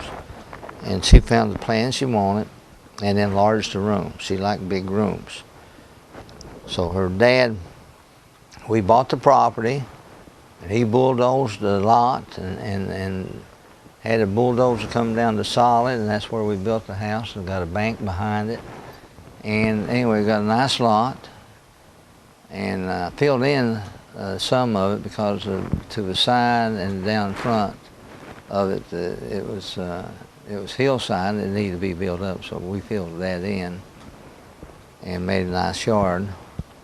And Phyllis and Sam built this house that we're in right now 34 years ago, and we moved in 1978. And we had so many trophies that Pete and Jerry and I had won in high school and some in college that their grandpa built them a special trophy case, in which we have full of trophies. I guess there's over 200 trophies in it. And they built Phyllis bookshelves. She was such an avid reader and loved books and read so much. She was a really good reader. She was a fast reader. I used to come home from work, and I wouldn't have time maybe when I was school superintendent to read the papers. I'd say, well, what did the paper say today? And she'd tell me. I didn't have to read the papers. So she'd tell me what the book said and what the papers would say. And so in our home, you get a picture of Pete, these beautiful bookshelves that your mother kept books in. And of course we got our religious books in too. And we got bottom row, she kept annuals, one annual, school annual for each year. So it's quite a collection of books. And she was an avid reader, could read fast, and could comprehend very, very well. So she was a smart lady. She made good grades in college and high school. But anyway, she's just an all-around person. And we also have in our bookshelves collections of our film that we've taken a lot of film over the years of our family and our kids and activities and things, you know, and recorded them. So Sam built this house that we're in today that Phyllis loved. And we lived here a long time, and now Gay didn't get to live in it very long. She got married when we moved down here in '78. She was finishing up college at Moorhead, and so she and Lee got married. We moved here in the spring of '78, and she got married in the fall of '78. So she didn't live here but about 3 or 4 months and got married with Lee. And later lived at Martin for a year, and then they went to Memphis for him to become an optometrist. But Jerry got to live here a little bit. She, at least the summertime, she did go off to UK and play basketball down at the University of Kentucky on scholarship. In her senior year, she went to Western and played. She got unhappy at Kentucky her junior year after starting freshman, sophomore year. She went to Western her senior year and started and did a good job. And then came back and went to law school and got her law degree at UK. And Gay went ahead with Lee down to Memphis. And Pete came along, and when he was playing ball in high school at McDowell, he started as a freshman and had a terrific career, 4 years of varsity basketball. Made second team All-State, which was quite an accomplishment in those days, with competition as tough as it is in high school boys basketball in Kentucky. So anyway, he graduated and in top 10 academically. Jerry was valedictorian, Gay was valedictorian, Pete was in top 10, so we're proud of that. One little side note of interest would be that during the days that they were growing up in McDowell, Phyllis would, when they came home after school, she'd fix them a snack and something to eat and feed it to them, and they studied. You remember that, Pete? He's shaking his head, absolutely. While I was coaching basketball, they would be studying, and then they could watch television or do whatever they're supposed to do, but they got their lessons. And she'd see to it, and she'd feed them good, make them feel good, and then they'd study. So she contributed to their academics a great deal because, yeah, and she worked with them a lot. Phyllis was a great teacher. She taught Sunday school classes and adult Sunday school. She was a great teacher in Sunday school, and she substitute taught a couple years at McDowell. Well-read, well-educated. She Yeah. could help us with any subject. Yeah, she was well-read and well-educated by reading all that she did. She knew a lot about any subject you wanted to talk about. She could talk about and discuss it intellectually. So she was a great mother to the kids. She treated them good. She fed them, kept them clothed good. She also demanded that they behave properly and that they got along.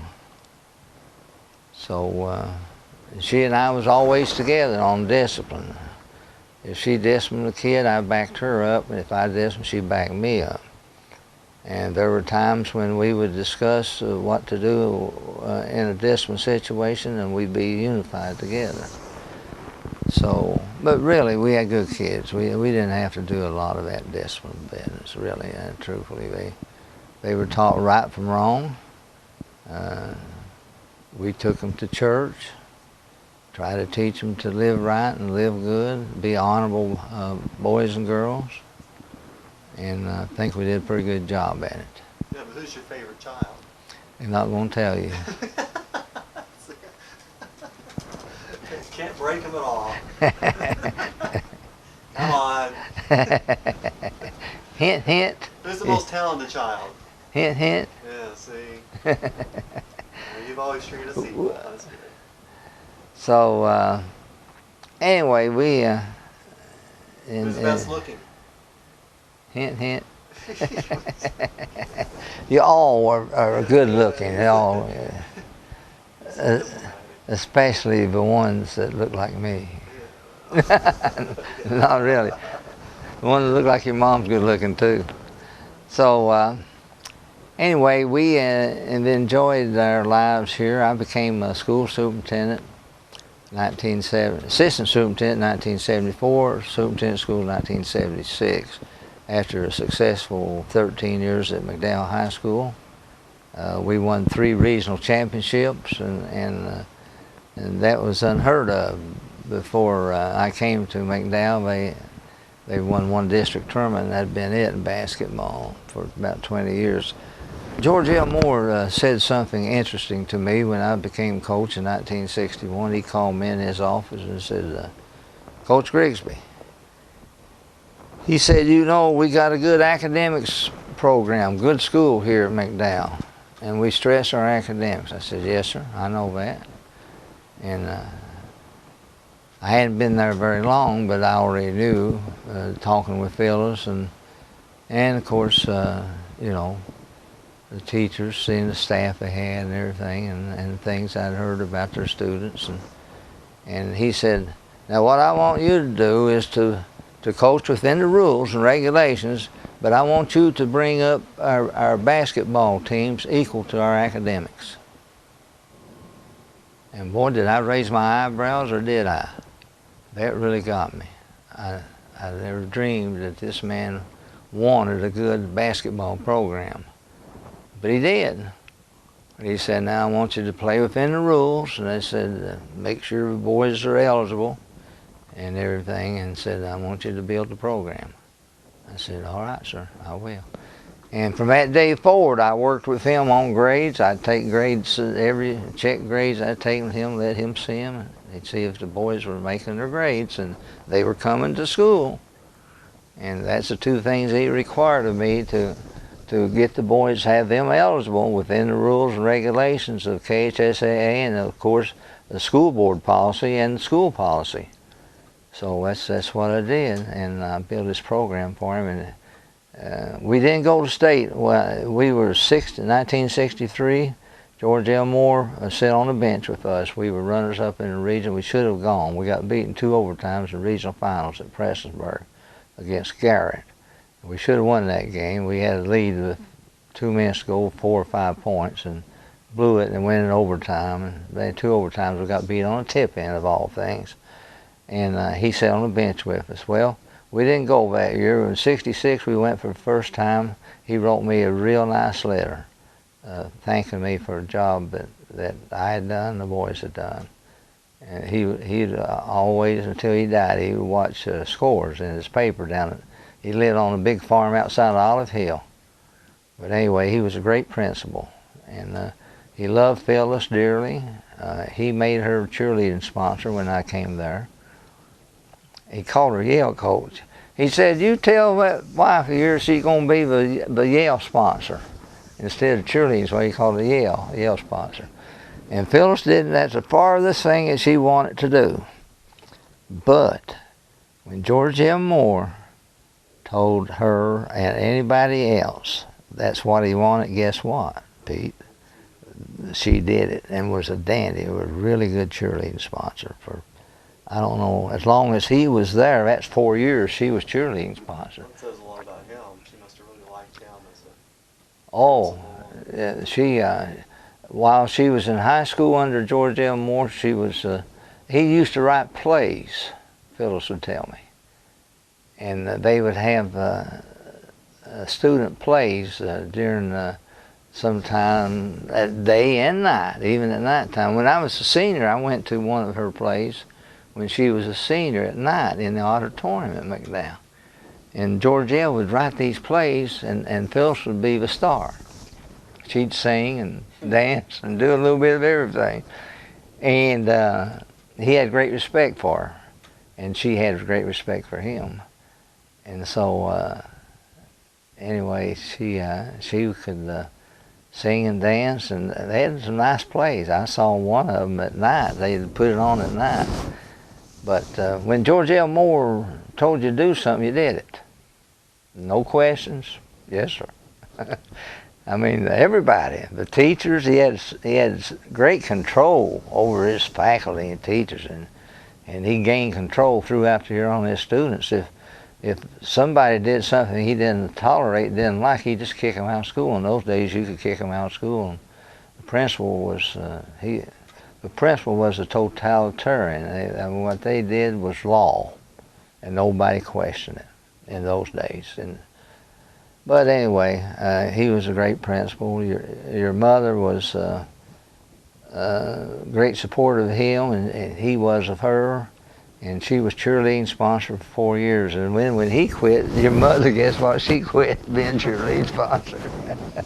But anyway, she was a good one. She was a good sponsor too. And we had a great time together. And those were good old days. because they were successful, people were happy, people working toward goals together, they was unified. What makes, a couple questions for you before we wrap this up today. What makes a successful marriage, and why do why such success in raising the 3 children and so forth? 58 years is a long time. You don't see that even today, hardly at all. But what's your philosophy? What did you and mom do? Well, the first thing is, of course, love. You need to love. Now, love is a broad word. It has a lot of different meanings. That's got to be the basis of your marriage. Then with love, you've got to respect and trust your mate. You've got to respect them. They're an individual as well as being married to you. And Phyllis and I did. I respected her as an individual. She liked her books and she liked certain things. And she was free to do it. I liked sports, athletics, politics, and she supported me.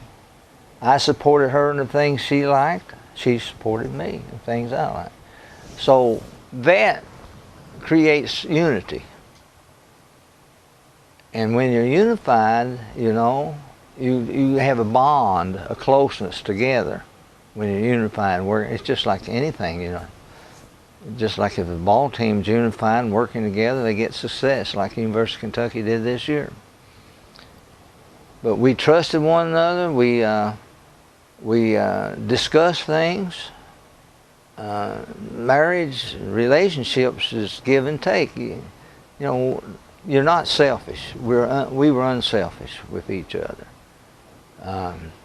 If we wanted to do something, we'd talk it over. What do you want to do? You want to go to the movie tomorrow night? You want to go here? You want what can we do? What are we going to do this weekend? We're going to do this game, that, and we're going to see Kentucky play. We worked it out together. We planned together and respected each other's desires and what they wanted and supported each other.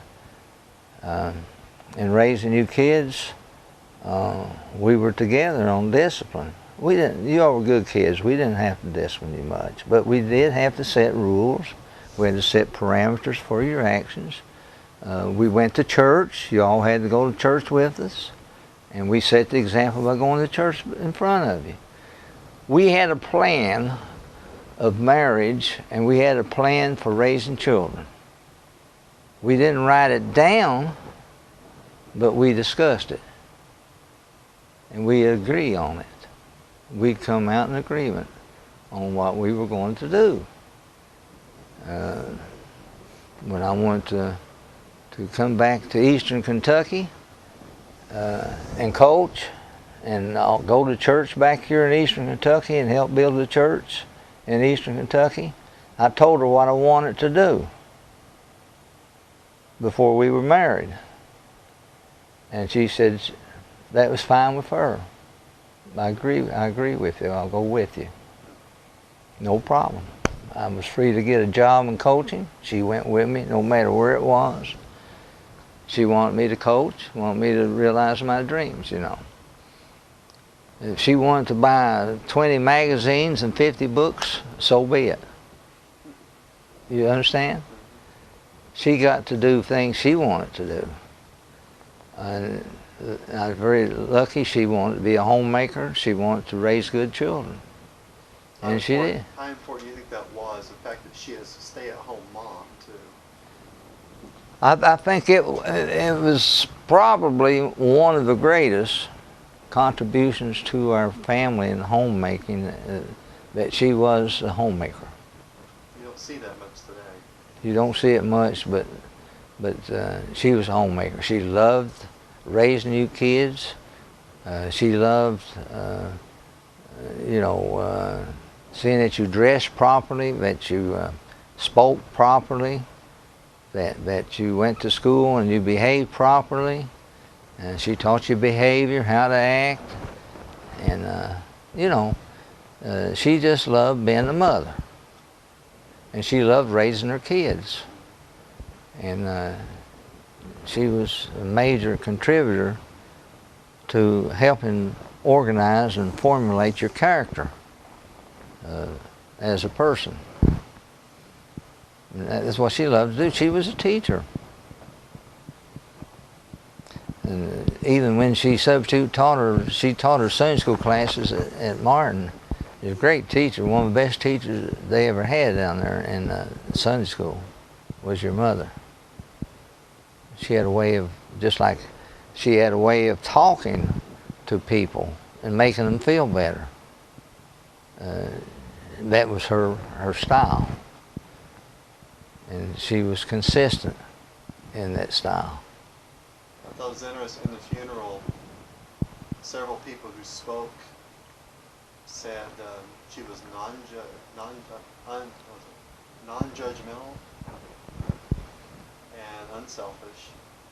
Yeah, that was two key words, wasn't it, in their funeral? And then what is some of the other feedback you've been getting since her passing away? It's all been... Oh, well, her kindness, her friendliness, her attitude, her smile, her acceptance of another person as being on equal terms, as she accepted you as an equal. She did not condescend people. She was positive with people, talking with people, and she was a ray of light and friendliness to people. Very kind, soft-spoken. She treated everybody the same consistently, and well, she was those words come to mind. Just about everybody that has said anything in the funeral and after the funeral and on Facebook and everything speak how kind she was to people, how friendly she was to people, how she smiled, and that she was tolerant. She was tolerant of people. It didn't matter who she spoke to. She was a tolerant person. She let people be who they were and accepted it. So she did not judge people. People were people, and she treated them all the same. And what they were to themselves was their area of self-dignity or lack of dignity, whatever they were. She was not judgmental of them, to them. They kept their own identity and felt relaxed and could converse with her. Did she make you a better person? Oh, yes. Yeah. Yeah, she made me a better person. She taught me how to forgive. And she'd read Matthew to me every now and then when I was having a hard time as school superintendent, and people accused me of doing everything in the book, which I wasn't. And the papers gave me a hard time, very negative papers at that time. She'd read Matthew to me. That was her favorite book in the Bible, to forgive others and how to forgive. And yeah, she taught me to forgive my enemies. She'd sit right there in that green chair when I come in and aggravated and all tore up over what people were saying about me, which were not true. Accused me of this and accused me of that. As school superintendent, I had a group of women after me for 3 or 4 years down there for some. They wanted power, I guess. I don't know what they ever wanted, but she taught me to forgive them, and I did. Years later, she'd say, "Do you ever think about that group of women and some of those writers who gave you a hard time?" And I said, "No, honey, they don't bother me. None of my political enemies bother me anymore." I said, "I don't even think about them." She said, "You know what that means?" I said, "No, what does it mean?" She said, "It means you forgave them." I said, "You know, you're right. I don't think about them or getting retaliating against them or getting revenge." I said, "No, I don't." I said, "They're just people to me like everybody else is." So she taught me how to forgive. last question. You ready? Yep. What do you miss most about her? What I miss most about her? Yeah. Just her company. I mean, really, just being here. She was a pleasure to be around. She was comforting. She could empathize with you. When you were hurting, she could hurt with you. And she could talk with you. Now, you know, we weren't perfect. I don't want to say we were. We had our faults, and we had our little spats there now and then. But we were able to work through any differences and come to a conclusion satisfactory to both of us, and forgive each other if we hurt each other's feelings or something. If we had an argument, you know, we were able to work right through it and get back together and reconcile. It wasn't any problem to do that. We could reconcile as easy as we could get in an argument about something. But we didn't get in many arguments. We certainly did, because we always discussed things ahead of time, and we knew what each other wanted to do or what they wanted, whatever. And I just miss, I tell you what, her company. Gee whiz, just having her here with me and just being around her. I mean, she was a person just like, she drew me to her just like a magnet draws things to a magnet. She was just a great person, and you could talk to her, you could feel with her, you could talk about any subject, you could discuss things, and going places with her was great. I mean, I just love to get her in the car and we go somewhere together, go out to eat or go to a game or go to a movie or whatever it was. She was great company. Of course, I missed other things about her too, but you asked me the most, I just miss having her with me. She was that kind of person. I mean, she wasn't negative, and she wasn't a sourpuss.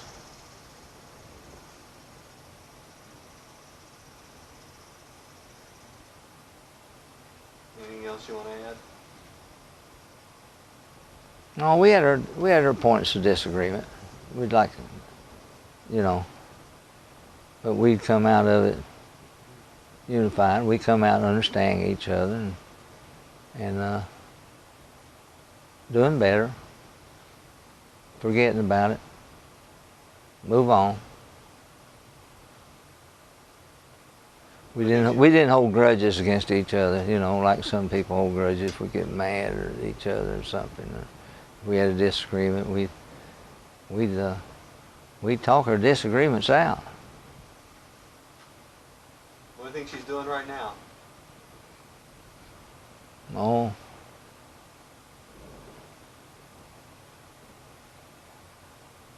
She's doing whatever it takes to make some people happy, to make them feel good, getting along with people. She's doing some kind of work, probably, whatever they do in the spirit world. She's doing some kind of family work. Family meant a whole lot to her. I don't know whatever they do in the spirit world. I guess it's sort of like what it is here in this life. There's life in the spirit world, and there's things that they do, and associations they have, and requirements in the spirit that they do. Maybe they keep a spirit house, or maybe, you know, a spirit business or something. Who knows? Who do you think would have been some of the first ones who greeted her, though? Oh, no question about that. Her dad and her mom and Sammy.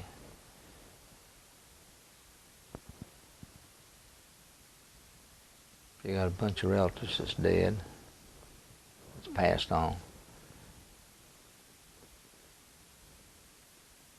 So I'd say my brother Charles, maybe my parents are involved in it too.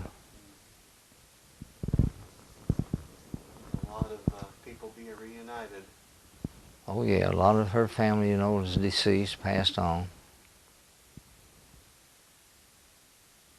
So she's having a good time. doing good things. I don't know what it is, but you know, they're not floating on a cloud up there. They're living. They're living, doing things like we are in this life. You know. Well, you'll see her again. Hopefully not too soon for us. Keep you around a little longer. Yeah, I'm hoping to stay around a little longer. I got things I need to do. I got some goals and objectives I need to work on and achieve before I pass on. But I will always be thinking of her every day, every minute. And I'll be thinking about seeing her again and being with her for eternity, because we're married for eternity. And my family, our family, you and Gay and Jerry are sealed to us. So we'll be together. Our family will be together in eternities.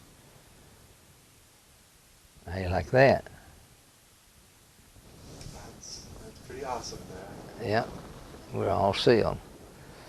And there'll be some more sealings before it's over with, in my opinion. I just want a bigger room in the next house. Yeah, we're going to have a mansion. All right. Well, thanks for this conversation. We'll do some more, though. But we wanted to get some of this stuff on tape. Yeah, sure.